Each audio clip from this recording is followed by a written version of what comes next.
All right, good morning and welcome. Quick thing before we get rolling. Our bad for missing Friday. We were a little under the weather, but we're back. And the NBA did not wait for us. An action-packed weekend flew by. Statements were made. The standings kept tightening, and now we're sprinting straight towards Christmas Day basketball. One of the best stretches of the entire season. So today we're rewinding the weekend, pulling out what actually mattered, and setting the table for the week ahead. I'm Vincent Cooper. This is Round Ball Rants. Let's roll. Starting off our roundup, we're going to start with a quick glance around the league Friday, then sticking with the story maker Friday night. Chicago Bulls 136, Cleveland Cavaliers 125. Chicago keeps winning with confidence. Cleveland keeps bleeding points when it matters most. Boston Celtics 129, Miami Heat 116. Boston looked calm, comfortable, and in control. Miami's offense still feels like it's searching. Philadelphia 76ers 116, New York Knicks 107. Philly closed, the Knicks competed. Same story, but different night. San Antonio Spurs 126, Atlanta Hawks 98. This one wasn't close, and Atlanta's defense is officially a conversation now. All right, this wasn't just another Friday game. Timberwolves 112, Thunder 107. This was a moment, a measuring stick, and a reminder that basketball is still about when you make your plays, not just if you make them. Let's set the table. The Minnesota Timberwolves put off a big home win, 112-107, over the Oklahoma City Thunder, a team that had been one of the best in the league all season and carried one of the top records in the entire NBA going into this one. This wasn't a sloppy Tuesday night blowout, it was a tight, controlled, late-game performance that told you something about who Minnesota wants to be, and a little bit about Thunder vulnerability when the movement gets heavy. And let's be real, this game was Anthony Edwards' night. Edwards came off of a brief absence and reminded everyone exactly why he's a generational piece. He finished with 26 points and 12 rebounds, anchored in the kind of energy that doesn't just spark the scoreboard, it sparks belief. And this wasn't a pure scoring night. He impacted on rebounds, hustle plays, and the feel of the game. That's the kind of performance that shifts a team's identity. And with the game late, Minnesota pulled away when it mattered most. Down the stretch, they closed with an 8-0 run in the final minute, including Edwards' go-ahead three with about 38 seconds left. That's not luck. That's posture. When the late possessions mattered, the Timberwolves made the plays. They defended when they needed stops. They took advantage of a Thunder lineup that had been controlled, but late in this one, just didn't have the final answers. And a handful of things stood out. Minnesota made timely plays. The Timberwolves didn't just outscore the Thunder, they out-executed them late. The kind of possession-by-possession grind that turns tight games into wins. They held serve on their home floor. Beating a top team on your floor says more than the final score. It says you believe that you belong there. And for Minnesota, that's a big look. Contributions beyond Edwards. Guys like Julius Randle's 19 points, strong glasswork, and role pieces like Dante DiVincenzo and Naz Reid chipped in at the right times. That's the kind of balanced impact you need against a top defense. Top offense. And on the other side, the Thunder didn't lose because they folded. They played at a championship level pace for most of the night. SGA finished with 35 points and 7 assists, a monster night that still wasn't enough. That tells you two things at once. OKC can still score with anyone, but when defenses clamp and pressure rises, even they can get out-executed. That's a small crack in a really good foundation, but it's worth noticing. And this wasn't a fluke. This game mattered because Minnesota survived. They didn't just win, they closed. Edwards showed the star pull-up, coming back from an absence and delivering late. That's how leaders are defined. And the Thunder were challenged. Not dominated, just challenged. And they lost. All of that matters when the calendar starts to feel like postseason pacing. This game wasn't about the scoreboard at tip-off. It was about who made the plays when the lights got brighter. A win like this changes perception, not just for the Timberwolves, but for the league watching them. Minnesota didn't just take down a big name, they earned it. So that was Friday. Statements made, pressure set, and then Saturday showed us who could handle it. Philadelphia 76ers 121, Dallas Mavericks 114. Dallas keeps getting tight late, but Philly stayed composed and took it. Boston Celtics 112, Toronto Raptors 96. Boston is in cruise control, and Toronto is still searching for its consistency. New Orleans Pelicans 128, Indiana Pacers 109. When New Orleans plays like this, their ceiling can get very, very real. Detroit Pistons 112, Charlotte Hornets 86. Detroit stacked a clean, professional win, and Charlotte continues to drift. Washington Wizards 130, Memphis Grizzlies 122. Plenty of scoring, but not nearly enough stopping. Orlando Magic 128, Utah Jazz 127 in overtime. Orlando keeps surviving moments that they used to lose, and that's growth. Los Angeles Clippers 103, Los Angeles Lakers 88. Clippers controlled this one from start to finish. The Lakers' margin is starting to shrink. Houston Rockets 118, Brooklyn Nets 104. Houston keeps leaning into physical, grown-up basketball, and Brooklyn couldn't keep pace. This is one of the games where the feel of the night mattered as much as the final number, and the Warriors found a way to close when it mattered most. Golden State edged Phoenix 119 to 116 in a tight Saturday night tilt at the Chase Center, snapping a 3-game skid and handing the Suns a narrow loss in the second game of a back-to-back weekend set. Phoenix jumped out early with a 44-32 first quarter, but the Warriors responded with more balanced production over the middle quarters, setting up for a tight finish. Stephon Curry, 28 points, 9 rebounds, 6 assists. Curry carried the offense throughout, especially late, converting key free throws and finding clutch buckets in the fourth quarter. Jimmy Butler, 25 points. Butler's scoring and calm plays down the stretch helped steady Golden State's attack when the Suns pushed back. And Devin Booker had 38 points. Booker was phenomenal for Phoenix, leading all scorers and staying aggressive, the Suns' best offensive weapon all night. Phoenix jumped early. The Suns came out firing, lining it up in that explosive first quarter, and building a lead that looked like it might stick. Warriors tightened up though. Golden State regrouped in the middle periods, chipping away and getting contributions across the board as the game swung back into reach. Clutch closing. In the final minutes, the Warriors leaned on Curry and Butler, made key defensive stops, and hit plays that you need in tight games. A late surge and a pair of critical free throws put them ahead for good. Mid-game tension spilled over when Draymond Green was ejected in the second quarter after picking up 2 quick technical fouls, a physical moment that could have derailed the home team. Instead, the Warriors used it as a spark to dig in and battle back. And that's the kind of psych play that tells you a lot about this team's identity, especially in December, when confidence needs to build. For the Warriors, this win matters because it quietly reestablishes their confidence. They weren't polished, they were persistent, and they finished. That's how you stop a skid and start building momentum again. And for the Suns, Phoenix showed that its scoring punch is still potent, especially early, but it wasn't able to sustain it when the pressure peaked. That signals both a problem and an opportunity for refinement. This wasn't a statement, it was a proof of the grind. Golden State didn't dominate, they survived and executed when the noise got loud. That's the kind of performance that shapes a week, especially with Christmas Day right in front of us. And now we move on to Sunday. The Chicago Bulls 152, Atlanta Hawks 150. No defense, all chaos. Chicago survived the track meet. Brooklyn Nets 96, Toronto Raptors 81. Brooklyn handled business. Toronto's offense never arrived. New York Knicks 132, Miami Heat 125. Knicks stayed aggressive, Miami ran out of answers late. San Antonio 124, Washington Wizards 113. San Antonio keeps stacking solid nights. Washington keeps bleeding points. Minnesota Timberwolves 103, Milwaukee Bucks 100. Minnesota leaned in on defense again. Milwaukee couldn't find the clean looks late. And our feature game for Sunday, Sacramento Kings 125, Houston Rockets 124.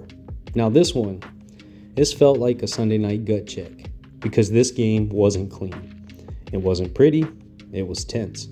Sacramento escapes with a 1-point win, 125-124 over a Houston team that keeps testing people emotionally.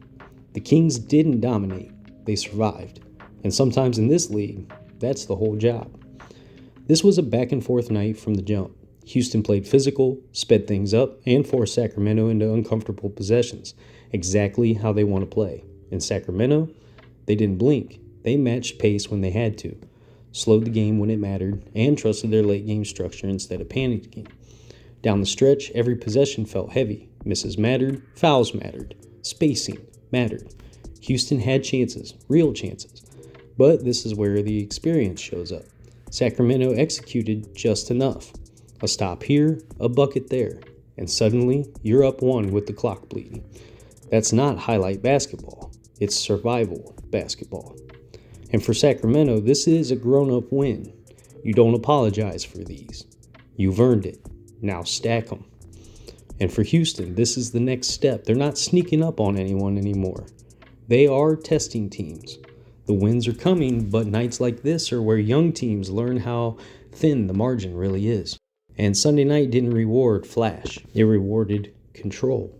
Sacramento held on. Houston kept coming, and both teams walked out knowing exactly where they still need to grow. So that was Sunday. Tight games, tired legs, and proof that December basketball doesn't wait for perfect. But before we move on, quick word from our partner at Dubby. If you're grinding through the long NBA nights, early mornings, or just trying to stay locked in without the crash, Dubby Energy Formula is the move. Zero sugar, zero jitters, and it actually tastes good. Head to dubby.gg and use code ROUNDBALLRANTS to save on your order. All right, let's keep it moving. When you look at the calendar, you look at the standings, and you think you've seen the headlines. And then this kid, he sneaks up on you. Cooper Flagg, the number 1 overall pick, the youngest player in the NBA this season. He isn't just putting up rookie numbers. He's hanging in elite territory that most players a decade or more into their career never even see. Through roughly 29 games, he's been averaging near 19 points, over 6 rebounds, and more than 3 assists per game. And he's been doing it consistently. And let's not talk about scoring in isolation. Let's talk about where his name sits in the history books. Because at age 18, he's already third all-time in total points among 18-year-olds in league history. Names like LeBron James and Kobe Bryant are the benchmarks there. That's the kind of company that makes people pause. And then he goes and does something even more rare. A few nights ago, he dropped 42 points in a game, becoming the youngest player in NBA history to top 40 at 18 years and 359 days. He narrowly beat the old mark held by LeBron. Not just scoring, but rebounding, assisting, and impacting the game on multiple levels. And it wasn't a gimmick performance. It was a full body of work in a single night. Now I want you to think about something for a second. Those aren't just sparkling stats. Those are stress tests. Because the NBA doesn't hand out historic nights in a vacuum. It hands them out against defenses that attack your weaknesses, adjustments that expose your growth areas, and late game moments where decisions matter. A 42-point night with rebounds and assists isn't a fluke. That's impact. But here's the part that shouldn't be lost in the excitement. Flagg's numbers aren't just about scoring. His game is multidimensional. He rebounds. He makes plays for others. He's involved defensively. And he's doing that while still being the youngest player on the floor most nights. And that's important, because expectation tends to crush big moments when people forget how young he is. And you've probably seen the media try to slap comparisons on him already. LeBron, Kobe, legends. And look, those comparisons, they get attention. But history, it isn't a straight line. It reflects what's possible, not what's guaranteed. And the real takeaway here isn't that Flagg is a future legend. It's that he's already showing the traits you want in a long-term difference maker. Consistency, versatility, and maturity beyond his years. And more than that, what's even more telling is that how the league is responding to him. Other teams aren't just giving him freebies. They switch defenses at him. They pressure him late. They dare him to make the right reads. And he's responded. That's not rookie luck. It's evolution. And don't forget, this guy is still growing. He's still adjusting to a full NBA schedule, still adjusting to how teams scout him, still adjusting to where his fit is best on the court. That's why most veteran coaches don't want to rush the phenoms, because they know the attrition of a season can expose weaknesses before it reveals their strengths. And yet throughout all that, he's still doing more than just surviving. He's thriving. Not every rookie gets a 40-point game. Not every rookie goes near the top of the scoring list for their age. But Flagg is doing it with a sense of team impact. Rebounds, assists, plays that don't show up in the box score, but they show up on the eye test. And listen, this isn't a highlight reel if you detach it from team context. The Dallas Mavericks are not perfect. They've had stretches where they've struggled. They've had losses where the effort was there, but the finish wasn't. And Flagg's been right in the middle of that, learning, contributing, and figuring it out alongside his teammates. That's part of what makes this season feel alive. A rookie isn't just playing great in isolation, he's growing into a role on a real NBA roster. And now that we're on the precipice of Christmas Day basketball, games that really matter, narratives that harden, and players whose names everyone will be scanning the box score for, Flagg will be out there, the youngest player on the biggest stage of the regular season. That's not just pressure, that's proof. It's proof that he's more than just a stat line. It's proof that his start isn't a fluke. So here's what we say about it today. Cooper Flagg isn't just a rookie with numbers. He's a young player turning opportunities into consistency. He's a kid in rare territory who doesn't act like it. And the league, quietly, inevitably, is starting to adjust to him. It's not hype. That's momentum, and it has a pulse. And that's exactly what makes his start one of the most compelling stories in the NBA right now. All right, guys, let's bring this thing home. If you really paid attention to this weekend, not just the scores, not just the highlights, the league told us something quietly. Nothing screamed. There were no easy nights. No effortless wins, just teams trying to hold their ground when things got tight. Minnesota didn't blow OKC off the floor. They closed. Golden State didn't dominate Phoenix. They executed. Sacramento didn't control Houston. They survived. And that matters more than people realize, because we're conditioned to believe that progress is supposed to be loud, that growth comes with fireworks, that if something is real, everyone else will notice it right away. But that's not how it usually works, in basketball or in life. Most of the time, growth looks boring from the outside. It looks like showing up tired. It looks like doing the work without the guarantee of a payoff. It looks like holding yourself together when the margin is thin. That's what December basketball is. And honestly, that's what December life feels like for a lot of people. The year is heavy. The calendar is crowded. Expectations get louder as the year progresses. And it's easy to feel like you're supposed to be further along than what you are. And that's why the Cooper Flagg conversation mattered today. Not because of the numbers, not because of the history, but because of how he's moving. No rush. No panic, no need to announce himself every night, just stacking reps, learning the league, earning trust possession by possession. And that's the part that we don't celebrate enough, the quiet building. Because not every season of life is about taking leaps. Some seasons are about holding form, about not backsliding, about staying present when it would be easier to check out. If you're in one of those seasons right now, where it doesn't feel like you're winning, but you also haven't quit, I want you to hear this loudly and clearly. It counts. You don't need a highlight moment to validate your work. You don't need outside noise to make your progress feel real. You don't need to rush your becoming just because the clock says that it's December. Quiet growth is still growth. And sometimes the most important thing that you can do in basketball, in work, in family, or in life is simply close the night without losing yourself. That's what this weekend was about. That's what this season is about. I'm Vincent Cooper. This was Roundball Rants. Thank you for spending part of your day with me. And remember, it's not just basketball. It's therapy with a bounce.